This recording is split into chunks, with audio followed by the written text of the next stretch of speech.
بھائی کا ایک اچھا سوال ہے کہ عید کے دن عیدگاہ کے لیے جب جائیں تو ایک راستے سے جائیں پھر راستہ بدل کر دوسرے راستے سے آئے تو اس کی کیا وجہ ہے، اس کے پیچھے کیا حکمت ہے؟ ایسے جو سوال ہیں بہت سے سوال ہیں اسلام کے معاملے میں. اس قسم کے سوال صرف اسی ایک موقع پر نہیں بلکہ بہت سے مقامات پر اس قسم کے سوال کھڑے کیے جا سکتے ہیں. مگر اس تعلق سے میری یہ رائے، میرا یہ کہنا ہے کہ سب سے پہلا اصول بحیثیت مسلمان، بحیثیت مومن ہم یہ بنا لیں کہ جو بات بھی قرآن میں اور صحیح حدیث میں آ جائے بلا کسی چو چرا کے، بلا کسی کوشچن ارائز کیے کہ سب سے پہلے اس کو مان، اس پر عمل شروع کر دیں.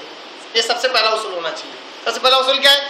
جو آیا اس کو مان لیا اور اس پر عمل کرنا شروع کر دیا، چاہے اس سے فائدہ ہو یا نقصان.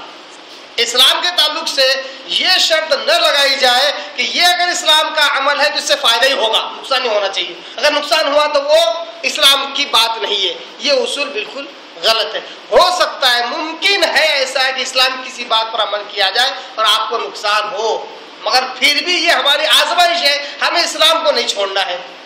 جیسے حضرت بلال رضی اللہ عنہ اللہ پر ایمان لائے، سب سے زیادہ مصیبتیں ان پر ٹوٹ پڑی، تو کیا ایمان لانا ان کا غلط ہوا؟ نہیں. ایمان لانے کی وجہ سے مصیبتیں آ سکتی ہے، نقصان ہو سکتا ہے، مگر ایمان کو چھوڑنا نہیں ہے. تو اسلام کی بہت ساری باتیں ایسی ہیں کہ ان پر عمل کرنا تو کرنا ہی ہے، چاہے فائدہ ہو یا نقصان ہو. پہلی چیز. دوسری چیز، حکمتیں بہت سی جگہ پر اللہ اس کے رسول نے اس کی وجہ بیان کر دی ہے. اس کی وجہ بیان کر دی. جہاں وجہ بیان کر دی گئی ہے وہاں پر ماننے میں اور اس کو سمجھنے میں، اس پر عقل دوڑانے میں کوئی حرج نہیں ہے. جہاں وجہ بیان نہیں کی گئی وہاں عقل نہ لگائی جائے بلکہ سیدھا اطاعت اور اتباع کی جائے.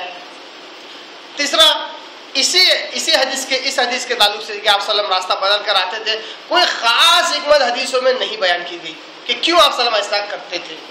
نمبر 4، علماء اس تعلق سے کہتے ہیں، علماء اس تعلق سے کہتے ہیں کہ اس کے پیچھے ایک حکمت یہ ہے کہ ایک راستے سے جائیں، اگر دشمن کسی طاق میں بیٹھا ہو کہ اب دوبارہ آئے تو ہم ان کا اس طرح کو نقصان کر دیں گے تو دوبارہ آپ نہ ملے. ضرور نہیں ایسا ہو.